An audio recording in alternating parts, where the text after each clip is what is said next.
ସମସ୍ତଙ୍କୁ ସାଇରାମ ଆଶା କରୁଛି ଭଗବାନଙ୍କ କୃପାରୁ ସମସ୍ତେ ବହୁତ ଭଲ ଭାବରେ ଥିବେ। ଚାଲନ୍ତୁ ଆଜି ଶୁଣିବା କେଉଁ ମାସରେ କେଉଁ ଫଳ ଖାଇବ ନାହିଁ। ତାପରେ ଶୁଣିବା କଥାରେ ଲଥା। ତାପରେ ଶୁଣିବା ସାବଧାନ ସାବଧାନ ମୋବାଇଲ ପାଇଁ ପିଲାମାନଙ୍କୁ ସାବଧାନ କରାନ୍ତୁ। ତାପରେ ଶୁଣିବା ମନକୁ ଛୁଇଁଗଲା ଭଳି ସୁନ୍ଦର କଥା ସବୁ। ତାହେଲେ ଚାଲନ୍ତୁ ପ୍ରଥମେ ଶୁଣିବା କେଉଁ ମାସରେ କେଉଁ ଫଳ ଖାଇବ ନାହିଁ। ଭିଡ଼ିଓକୁ ଦେଖନ୍ତୁ ଶୁଣନ୍ତୁ। ଯଦି ପସନ୍ଦ ଆସିବ ସବସ୍କ୍ରାଇବକୁ ଟଚ୍ କରିକି ବେଲ୍ ଆଇକନ୍କୁ ଟଚ୍ କରିଦିଅନ୍ତୁ। କାହିଁକିନା ମୁଁ ଯାହା ବି ଭିଡ଼ିଓ ଅପଲୋଡ଼ କରିବି ସେସବୁର ନୋଟିଫିକେସନ୍ ଆପଣମାନଙ୍କ ପାଖକୁ ପହଞ୍ଚିଯିବ ଆଉ ଆପଣମାନେ ଦେଖିପାରିବେ ଶୁଣିପାରିବେ। ତାହେଲେ ଚାଲନ୍ତୁ ଶୁଣିବା। ମାଘ ମାସରେ ବରକୋଳି ଖାଇବ ନାହିଁ। ଫଗୁଣ ମାସରେ ସଜନା ଛୁଇଁ ଖାଇବ ନାହିଁ। ଚୈତ୍ର ମାସରେ କନ୍ଦମୂଳ ଖାଇବ ନାହିଁ। ବୈଶାଖ ମାସରେ ତେନ୍ତୁଳି ଖାଇବ ନାହିଁ। ଜ୍ୟେଷ୍ଠ ମାସରେ ତାଳ ଖାଇବ ନାହିଁ। ଆଷାଢ଼ ମାସରେ ଜାମୁକୋଳି ଖାଇବ ନାହିଁ। ଶ୍ରାବଣ ମାସରେ ବରଫଳ ଖାଇବ ନାହିଁ। ଭାଦ୍ରବ ମାସରେ ମୁଗ ଖାଇବ ନାହିଁ। ଆଶ୍ୱିନ ମାସରେ ମାୟାଫଳ ଖାଇବ ନାହିଁ। କାର୍ତ୍ତିକ ମାସରେ ଆତଫଳ ଖାଇବ ନାହିଁ। ମାର୍ଗଶିର ମାସରେ ସୋରିଷ ଖାଇବ ନାହିଁ। ପୁଷ ମାସରେ କୋଳଥ ଖାଇବ ନାହିଁ। ତାପରେ ଶୁଣିବା କଥାରେ ଲଥା। ଆଜି ପର୍ଯ୍ୟନ୍ତ ଏସବୁ ଶବ୍ଦ ଗୁଡ଼ାକ ଚଲି ଆସୁଛି। ଢିଙ୍କି ସ୍ୱର୍ଗକୁ ଗଲେ ବି ଧାନ କୁଟିବ। ତୁଳସୀ ଦୁଇ ପତ୍ରରୁ ବାସେ। ତେଲିଆ ମୁଣ୍ଡରେ ତେଲ। ଦୀପ ତଲ ଅନ୍ଧାର। ଦୂରକୁ ପର୍ବତ ସୁନ୍ଦର ଦିଶେ। ଦେଶକେ ଫାଙ୍କ ନଈକେ ବାଙ୍କ। ଦୁଃଖ ପରେ ସୁଖ ଆସେ। ଧୀର ପାଣି ପଥର କାଟେ। ନ ହେବା ଅପେକ୍ଷା ବିଳମ୍ବ ଭଲ। ନାଚି ନ ଜାଣି ଭୂଇଁର ଦୋଷ। ନାହିଁ ମାମୁଁ ଠାରୁ କଣା ମାମୁଁ ଭଲ। ନିଜ ଦହିକୁ କେହି ଖଟା କହେ ନାହିଁ। ନେଲା ବେଳକୁ ଆଗ ଦେଲା ବେଳକୁ ବାଘ। ପରିଶ୍ରମ ହିଁ ସୌଭାଗ୍ୟର ମୂଳ। ପରିଣାମ ଭଲ ତ ସବୁ ଭଲ। ପାପ ଧନ ପ୍ରାୟଶ୍ଚିତ୍ତରେ ଯାଏ। ପାଣି ପିଇବ ଛାଣି ପଇସା ନବ ଗଣି। ପାଣିରେ ବାସ କରି କୁମ୍ଭୀର ସଙ୍ଗେ ବାଦ। ବାହାଘର ବେଳେ ବାଇଗଣ ରୁଆ। ବିଷ କୁମ୍ଭ ପୟୁ ମୁଖ। ବିନ୍ଦୁ ବିନ୍ଦୁ ପାଣିରେ ସମୁଦ୍ର ଗଠିତ।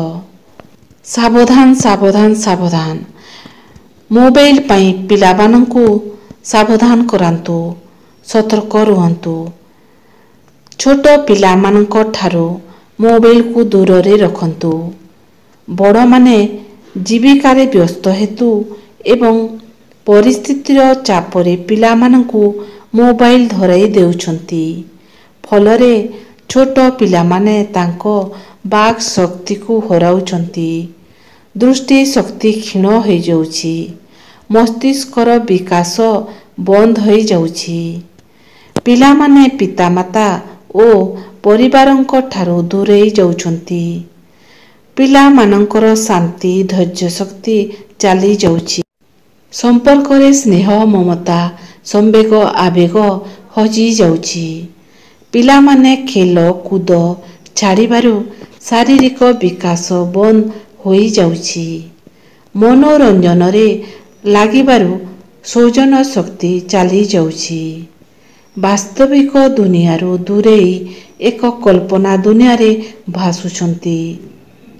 ଦୁଃଖ କଷ୍ଟ ସୁବିଧା ଅସୁବିଧାରେ ଭାରସାମ୍ୟ ହରାଉଛନ୍ତି। ମସ୍ତିଷ୍କ ପରିବର୍ତ୍ତିତ ପରିସ୍ଥିତି ସହିତ ଖାପ ଖୁଆଇ ଚଳି ପାରୁନାହାନ୍ତି। ଦୁନିଆରେ ପରସ୍ପର ଭିତରେ ସହଯୋଗିତା ଓ ସହଭାଗିତା ଗୁଣ ସ୍ପଷ୍ଟ ହେଉନାହିଁ।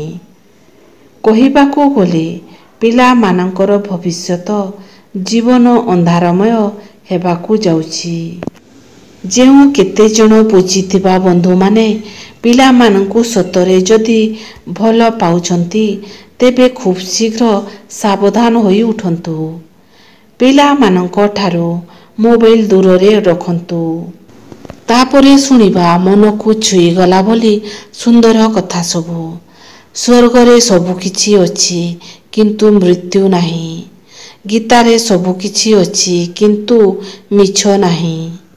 ଦୁନିଆରେ ସବୁକିଛି ଅଛି କିନ୍ତୁ କାହାରି ମନରେ ଶାନ୍ତି ନାହିଁ। ଆଜିର ମଣିଷ ପାଖରେ ସବୁକିଛି ଅଛି କିନ୍ତୁ ଧୈର୍ଯ୍ୟ ନାହିଁ। ସେହିପରି ଏଠି ଆଶା ଅଛି ପୂର୍ଣ୍ଣତା ନାହିଁ। ଏଠି ସ୍ୱପ୍ନ ଅଛି ସତ୍ୟତା ନାହିଁ। ଏଠି ଜୀବନ ଅଛି ଆନନ୍ଦ ନାହିଁ। ଏଠି ବନ୍ଧୁ ଅଛି ବନ୍ଧୁତା ନାହିଁ। ଏଠି ସମ୍ପର୍କ ଅଛି ବାସ୍ତବତା ନାହିଁ। ଅତ୍ୟଧିକ ସ୍ନେହସାର ଯୁକ୍ତ ଖାଦ୍ୟ ଯଦି ଖାଉଛନ୍ତି ତେବେ ଯେତେ ଶୀଘ୍ର ହେବ ବର୍ଜନ କରନ୍ତୁ।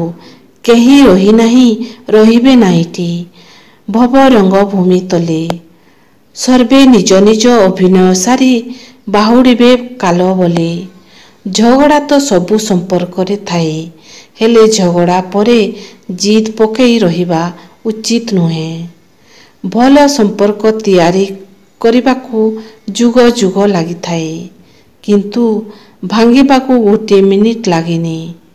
ଝଗଡ଼ା ପରେ ଆଉ ଥରେ ମିଶିଗଲେ ସବୁ ସମସ୍ୟାର ସମାଧାନ ହୋଇଯାଇଥାଏ।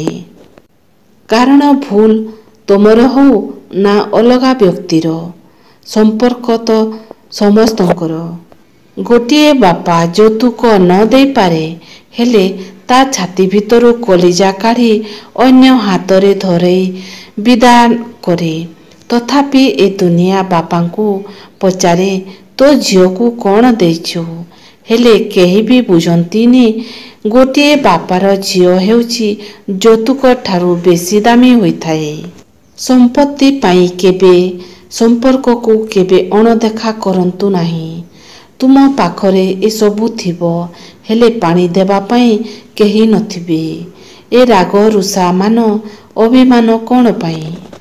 ଟଙ୍କା ଆଉ ସମୟ ଭିତରେ ସବୁଠୁ ବଡ଼ ଫରକ ହେଉଛି ଆପଣଙ୍କ ପାଖରେ କେତେ ଟଙ୍କା ଅଛି ଜାଣିପାରିବେ କିନ୍ତୁ କେତେ ସମୟ ବାକି ଅଛି କେହି ଜାଣିପାରିବେ ନାହିଁ।